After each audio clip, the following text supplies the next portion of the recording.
Toss aside the touchy-feely notions of love in business and recognize the real power it holds. Welcome to the Love is Just Damn Good Business podcast with host Steve Farber. Drawing on his work with a wide variety of companies from the Fortune 100 to smaller family-owned businesses, Farber shares inspiring interviews with business leaders and proven strategies for how you can create experiences that your customers will love by developing a culture that your employees, teammates, and colleagues love working in. Discover why and how love, at the end of the day, is just damn good business for you too. Here's your host, Steve Farber.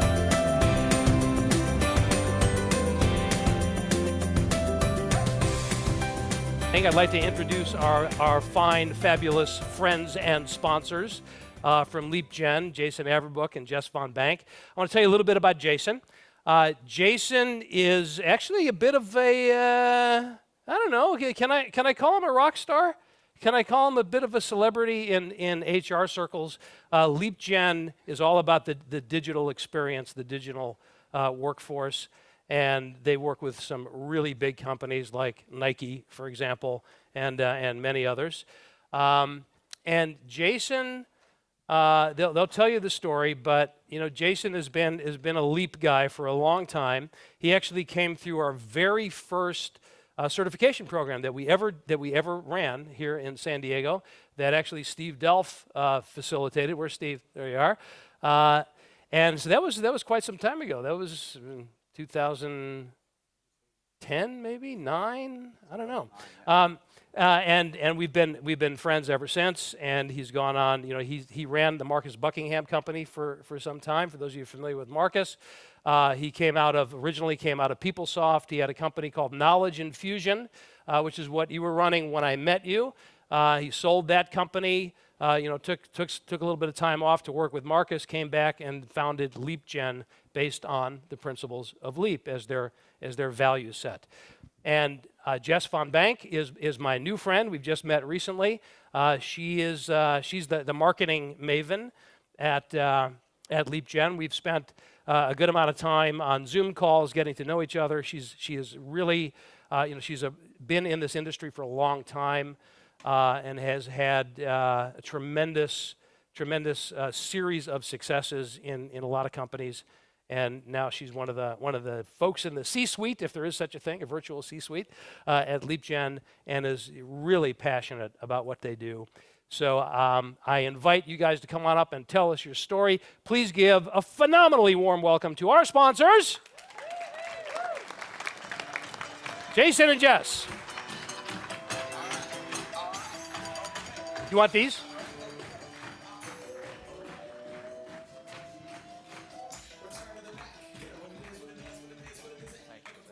Absolutely. Thank you. Thank you. Well, we're here to tell a story, which is one of my favorite things to do. It's why Jason hired me, to tell a story. That's marketing, right? And before there's a number of words I heard today that I really love, and one of them was in Veronica's video just now. They said, "You're safe." And so we're here to tell you about our culture at Leapgen, not who we are, what we do. That's, we tell that story every day, but our culture at Leapgen. And when I heard that, that's kind of what culture is to me. It's making people feel safe so they can do really good work for you and for your customers. And that's why I work for Jason. But Jason, see his face right now? That's our culture. I don't work for Jason. Jason corrects me every time. I do it just to tease him. I work with Jason. So, Jason, I'll let you say hello. Hi, how is everyone? Thank you, Steve. Thank you so much for the nice introduction. And one of the things that, so I appreciate that. And one of the things that, here, can I give you this? Oh, I don't want to screw that up. Yes. One of the things I think is fascinating about Steve and saying, the other thing, so you just say, work for me. The other thing that Steve's been saying that drives me crazy, and I get to say this because I'm up on stage and he doesn't have a microphone, is calling us sponsors. So for me, when we had the opportunity to get together, this to me is a thank you to Steve and a thank you to everyone here for bringing the Leap concept where it is, because it's been such a big part of my life and my success for the last 15 plus years.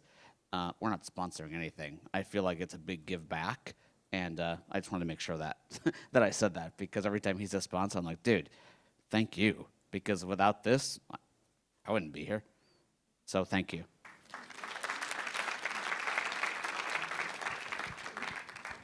So, Jason, I'd love to start with something just to give people a taste of our culture, since we're here to tell that story, and how, by the way, Leapgen, as Steve said earlier today, is no coincidence.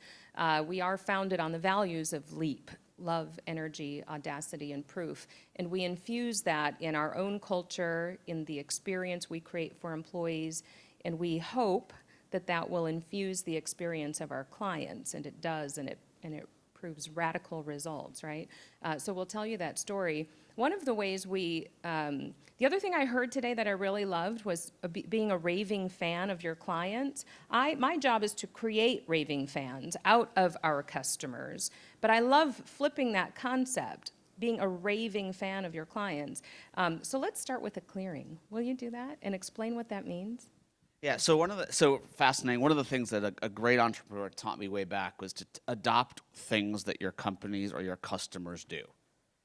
Okay, so I buy stock in every company that we work with, and we work with about 150 organizations now. So if someone's going to work with us, I believe to give back and buy with them. I wear all the clothes that they make. So I'm wearing Lululemon stuff today, which is one of our big customers or fans, and one of the things they do before every meeting is what's called a clearing. And has anyone heard of clearing? Before every meeting. And when I first started working with Lululemon, I was like, "You want a clearing?" I'm like, "Yeah, we want a clearing." So they sit down, and everyone turns to someone or gets in front of the meeting and says, "Hey, here's my clearing for the day." So for me, I thought it was a good idea. Like, everyone here, you guys have been around way too much, so we don't have to do it today. But the concept of clearings are really, really good. And I was the speaker earlier, his clearing about the things he's been through today. Great learning. One of the clearings I have today is, it's amazing. I don't know if any of you've watched what's happened outside this room today while the love has been in here, but we've had the largest stock market decline in the last 6 days in the history of the stock market. The stock market's down over 1,150 points today. The combination of the massive stock correction combined with every one of the clients we work with dealing with the virus. Nike, another client of ours, had 25,000 calls in the last 2 days from their employees trying to figure out what to do into their HR organization. I see Burton's in the back of the room.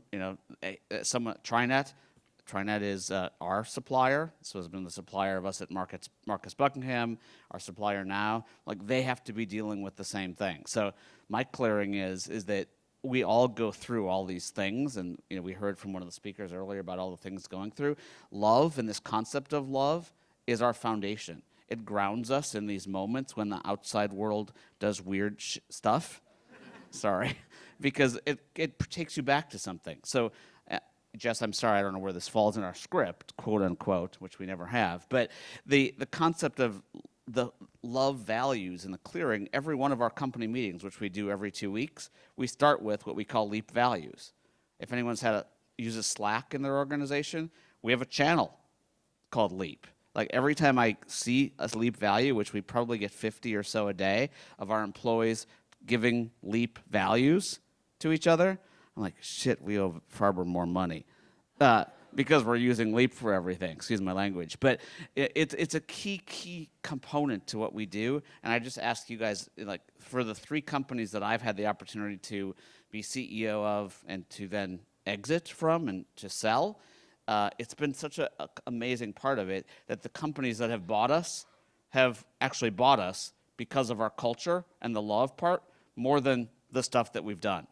So I just wanted to make sure I threw that out there, the concept of raving fans, the concepts of love, and the concept of actually doing it in business, not outside of business, but in business. All that stuff really works.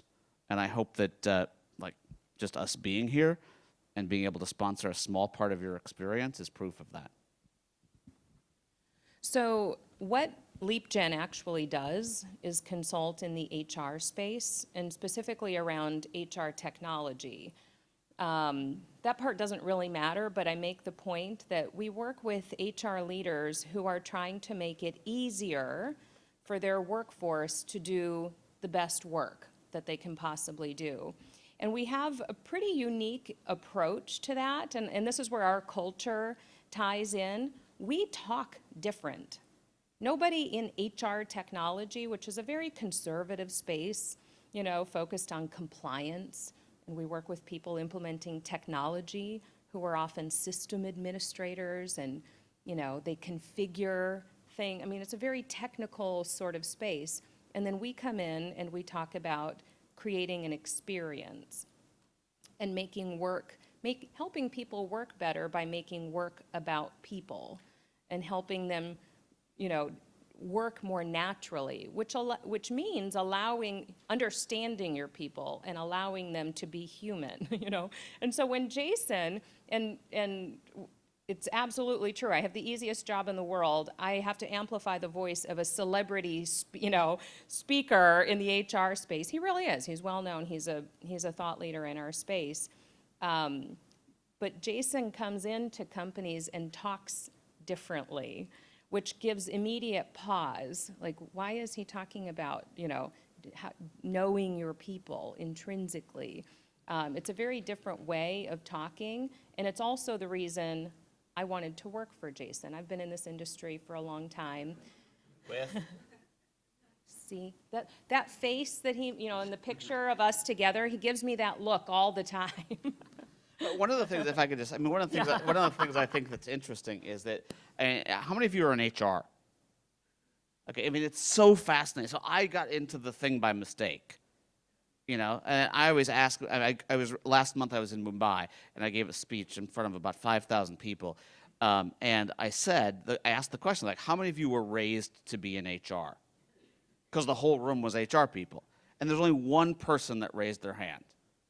And I was like, cool, because I wasn't, and somehow that's my whole life. How many of those people in HR, how many of you were raised by your parents to be in HR? They said, when you grow up, I want you to be in HR. And I have a 15 and 12-year-old, Veronica and I were talking, who are just shits at the moment. And they're like, what's this HR? When I tell my friends that my dad does HR stuff, they're like, oh, he fires people. And it's like, it drives me crazy, but yet I realize it's one of the oldest professions in the world.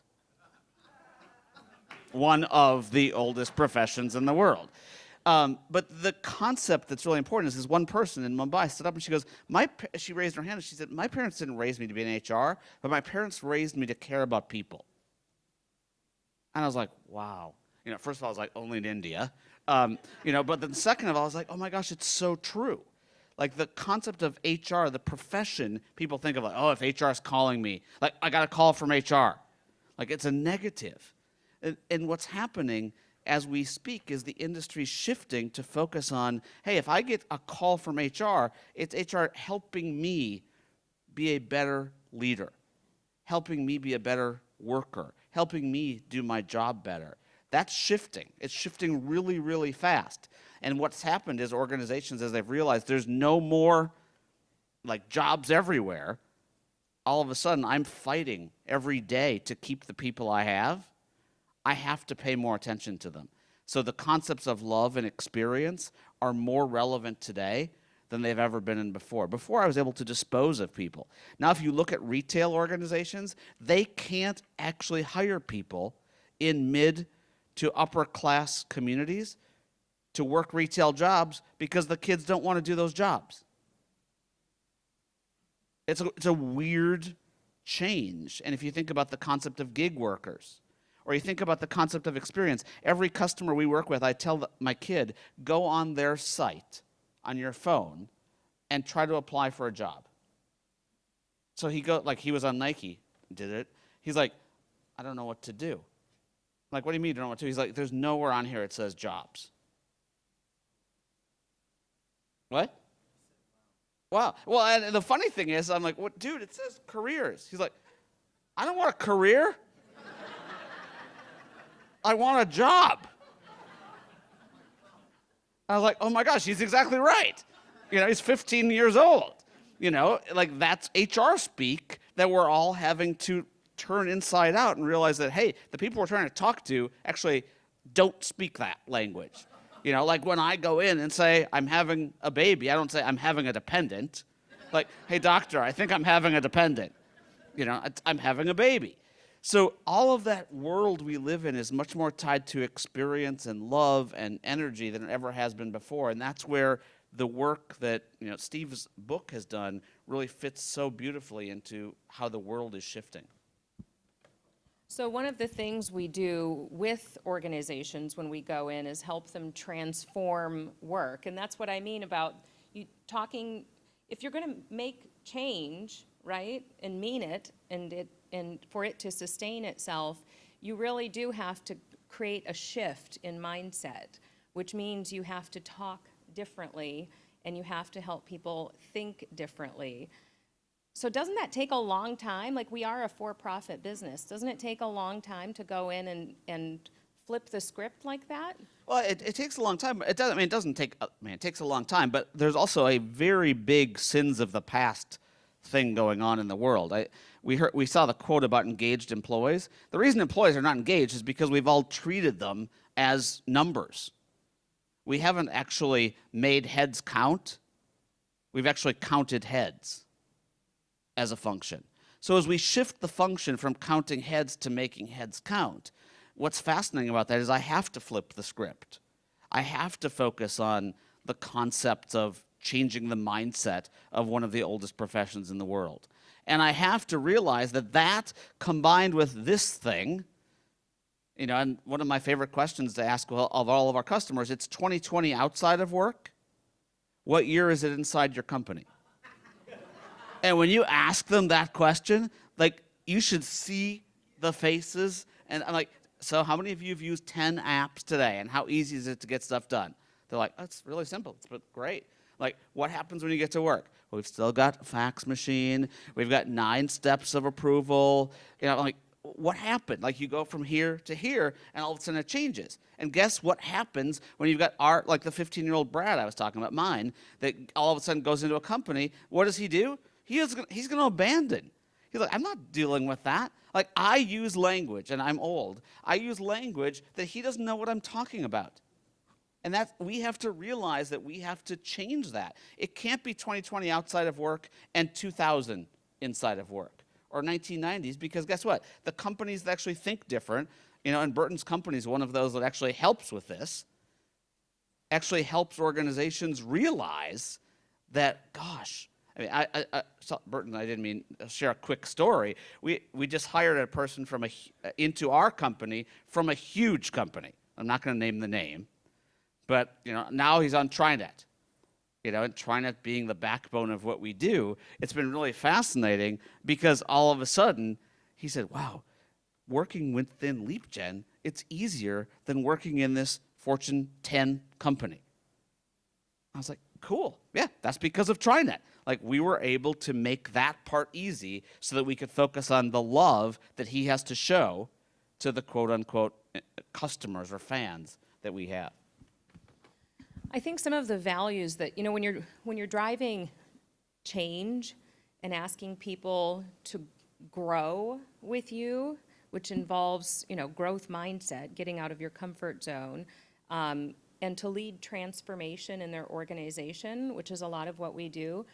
I think there are some key values that requires. Number one, they have to, we come in and we have to inspire that. They've probably felt some inspiration, which might be pain, and, that caused them to have, to come to the table to have this conversation. But it's one thing to listen and to feel compelled and to feel inspired and motivated. But there's that, I think, that transition that happens where they also have to trust you. Yeah, and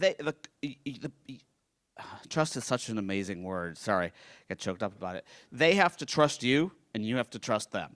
So if you're going to, Veronica had a hard time trusting that dude, who was walking off the plank, like, just take a step. A lot of the people that we work with are afraid to take a step. Mm-hmm. HR's been doing things the way they've been doing it, like I said, for a long, long time. And to think about transforming it, they're like, whoa. So the concept of, and I truly believe this with every grain of my body, that loving what you do, which generates energy, to do the audacious, which is what the function needs right now, and then to show the proof, feel the proof, and to sell the proof, is the key to transforming what the function does. Because guess what? That concept of audacious is not, when the word audacious and HR don't usually go hand in hand. Okay, so when all of a sudden I ask HR people to think audaciously, to fix that gap that I said about 20/20 outside of work and what year is it inside, that has to be audacious. It has to be audacious thinking. So it's so fun to leverage the LEAP framework to get organizations to shift the way they think. And once again, just proud to be part of that. So this is where I get a little excited. I say I've been in the industry, the HR industry, for a long time, specifically in talent acquisition, recruiting. I've worked in a number of companies where my job was to help the employer brand and recruitment marketing strategies attract the very best talent to an organization, to help them with their hiring. And I've said for a long, long time, you can't expect people to bleed for you, for your company, unless they feel some connection to what you're doing, right? Like, and that we talked earlier about what is a brand, a promise. I love that, thank you. I've said that for a long time too. Your employer brand is a promise you make. Come work for me. Do your best work for me. I'd like to be the recipient of your best work. And if you do that, this is my employee value proposition. This is what you can expect in return. That's a promise. Let's embark on this relationship together, and it will be good for both of us. That's a trust scenario, right? And this is where I get super passionate. Then help me, like create an experience, connect me to your mission, to your values, to the company. Help me care, make me care. And so I get super passionate about employee experience. Not just for other organizations, because that was always my job, to help organizations attract the best talent by making and keeping that promise. I expect that too. I'm an employee. I want to do my best work. That inspires me, that motivates me, it's a passion. I'm one of those weird people, but I have a feeling I'm in the room with, like, I think we're all weird here, I get that sense. I actually love what I do. I love my work. Jason asks me almost every single morning, do I love what I'm doing? And my answer, actually sometimes he asks me to rate my day, and it's always 11-teen. Well, yeah, I don't know. Life's too freaking I hope you all agree with this. Life's way too short to not do what you love to do. And that's a really, really stupid answer. It might sound really, really simple, and it might sound like, oh, well, you have to have the audacious gene to be able to think that way. But it is. I was honored enough to be on the board of directors of a clothing company up in Los Angeles, where I live, with Kobe Bryant.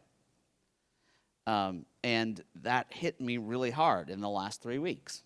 Way too hard, much harder than I planned on it. And I was able to instill some of the LEAP methodology into the Legends Clothing Company brand. And I swear we got through that. We got through what's happened in the last 3 weeks because of leveraging the foundation of love and loving the company that we're doing work for in the service of why we were doing it. So yes, you have to. I'm sorry. You have to love what you do. I call Jason one of the most, not one of, he's the most heart-forward leader I've ever had the privilege of working with. And so we're sharing some pictures of our company, our employees, our people that make amazing things happen with and in partnership with our customers. And on some of these slides, you can see, this is our internal Slack channel. I didn't ask for permission, Jason. I shared our internal communications with each other. We trust each other. We're almost entirely virtual, by the way. Our headquarters are in Manhattan Beach, and there happen to be about 5 people that sit in an office in Manhattan Beach, but everybody else is virtual. I'm up in Minneapolis, and so think about creating that kind of culture, a craveable culture, I call it, where there's that much love and trust between each other. Doing that virtually, I had this conversation with someone at lunch. Doing that virtually is even more challenging, but not impossible. We use lots of tools. And I mean, look at today. I'm happy to share them with you guys. Yes. Like, I'd love to share that story. Because it is. I mean, even if you go back to the picture, that the hats that people had, the U to the power of us. Yes. You know, U to the power of us, the reason they're wearing those hats is because that's a core foundation of our belief system. And it's also the name of all our every 2-week company meeting is U to the power of us. That's the name of the meeting. So it's dedicated. We don't miss them. They have to happen, and it's more of a celebration of you, the people in the organization, and how you're helping all of us to succeed than it is about anything else. So, I mean, it's one of the things that I'll never forget. The way I met Steve was through a shitty, terrible situation where I was at PeopleSoft at the time and just bought a company. As I would led the effort to buy a company called J.D. Edwards. Some of you may have heard of it, J.D. Edwards. Some of you may not have. But huge acquisition in Denver. It happened on, we closed the acquisition on June 1st, 2003. And I'm not looking down. I'm trying to, sorry. And on June 5th, 2003, Oracle, a company you've heard of, announced a hostile takeover of us. So I'm sitting in the Hilton Hampton Inn in the Austin, Texas airport. And I turn on CNBC, and it says, Oracle announces takeover of PeopleSoft. I was like, excuse me? Like, that's the company I work for. And I have 800 people working for me that are all seeing that for the first time, watching CNBC, because it was a hostile takeover.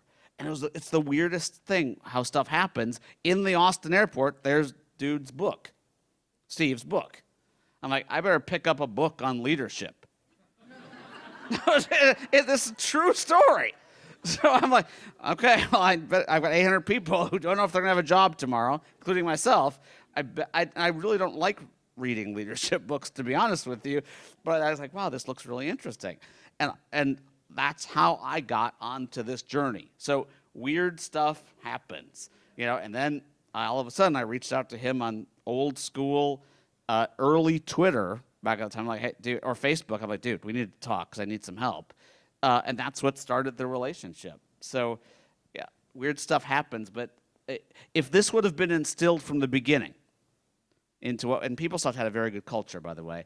But if this would have been instilled in the beginning, that when those bumps happen, it's much, much easier to deal with them. Our chief people officer, I think we're getting to that, just last year was diagnosed with breast cancer. And, part of our company is we have a program called Leap for All. And Leap for All is our social giving program.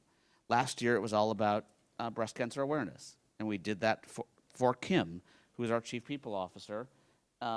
This year it's all about mental health and helping employees give back to the mental health issue that I think is way too quiet in business today. I myself have struggled with mental health issues since I was 20 years old.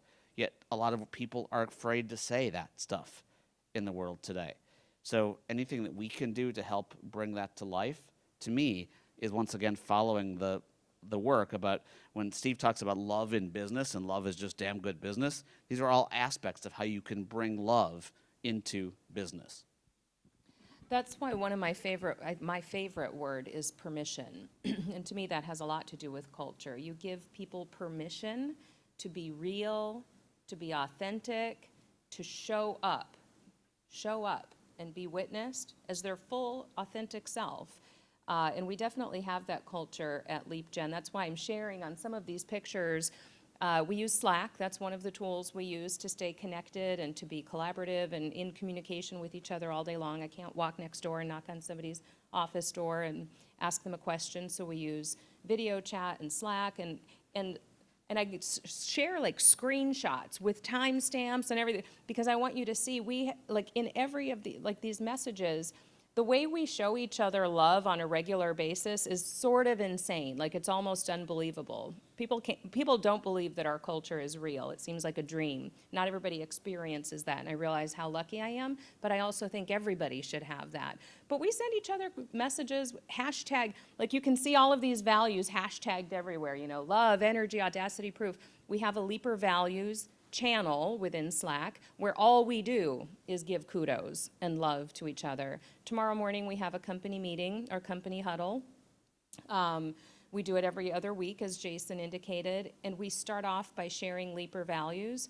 We already do it every day in Slack. Like we're doing it constantly. It's part of our culture. But we start off with a quick, attaboys and attagirls, share our Leaper values. It is not uncommon for us to be 40 minutes into a 1-hour meeting, and Jason said, "What's on the agenda again?" We're still doing Leaper values. All we want, we could go on and on, just giving each other congratulations. It's witnessing each other. I see what you did. Yeah, and it's just really quick. That's the culture is the hard part. All the other stuff is the easy part. It truly is. Like if you've got culture, it can bypass. You can do anything.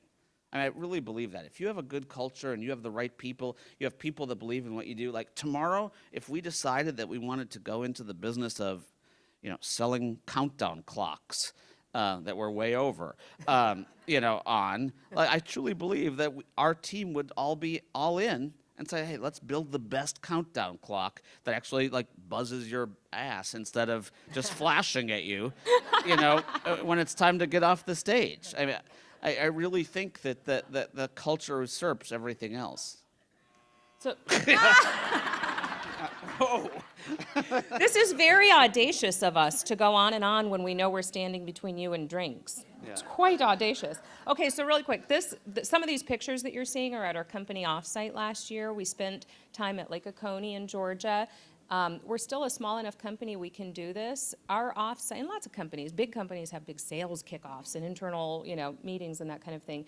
We did a company offsite where there was no agenda. We talked almost no business. We had Steve join us virtually to talk to us about love. I mean, love was on the agenda. But this is what we did. We sat around a bonfire. We fished off of a pontoon. We cooked meals together. We learned each other. Who does that? I literally get this question because I'm not the storyteller for the company. I'm out there loud and proud with our brand. I also believe employees are your best salespeople. They are your brand. Activate employees with your story. Give them permission to speak, right, on your behalf. And if they're happy, that's going to work out really well for you. And so I'm out there, talking about the work we do, and I get messages all the time. Can I come work for you guys? You love what you do. I go, yeah, I do. Can I come work for you? What do you do, by the way? They don't even know what we do. They just know they want to be part of that. That's culture. So if I could, Leah and Allie and Ross, could you guys stand up? So 3 other employees of ours at Leapgen. Give them a round of applause. They're here. And what's fascinating is you get an opportunity you guys can sit down. You get an opportunity to learn every day from people. So this campfire gig thing, all these pictures, that's Allie's idea. She said, I have an idea. Let's build a campfire and get around and talk about, I don't even remember what it was we did. What was the game? We played High, Low, New, and that was Allie's idea. Has anyone ever played High, Low, New? High, Low, New? Over drinks, ask her what it is. High, Low, New. But everyone started crying by the end of it. I was like, holy cow, impactful.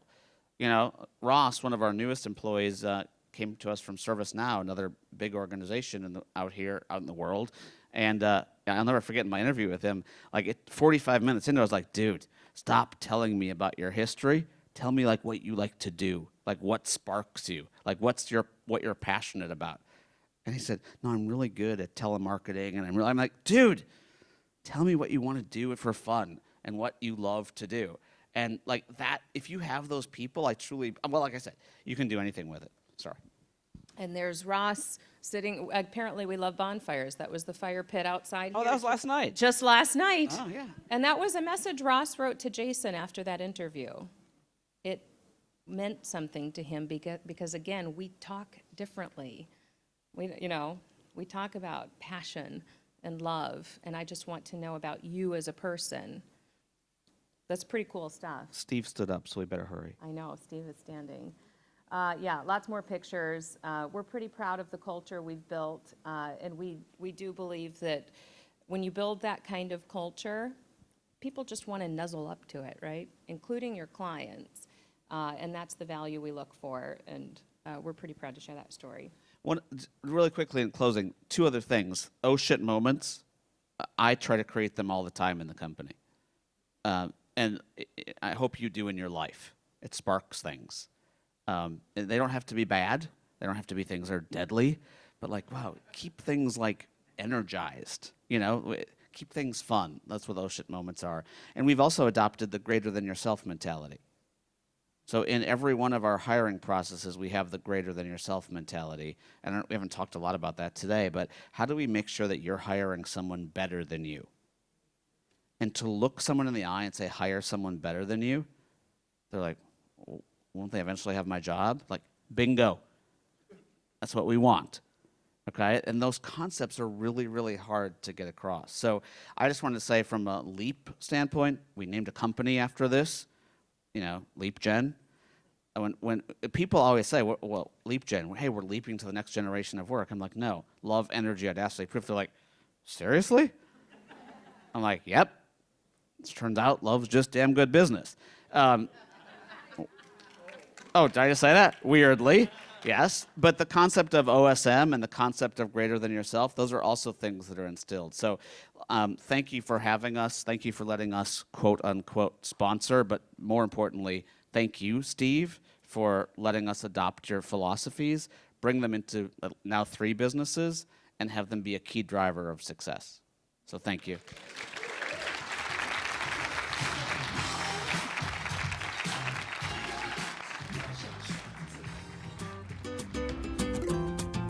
Thank you for listening to another episode of Love is Just Damn Good Business with Steve Farber. Join us again next time, because when customer and employee satisfaction just isn't enough anymore, we are here to back you up with specific ideas to operationalize love to make an enormous difference in your business, personal life, and the world around you. Visit our website at stevefarber.com to leave a review. And don't forget to share the love with your colleagues and friends, because after all, it's just damn good business.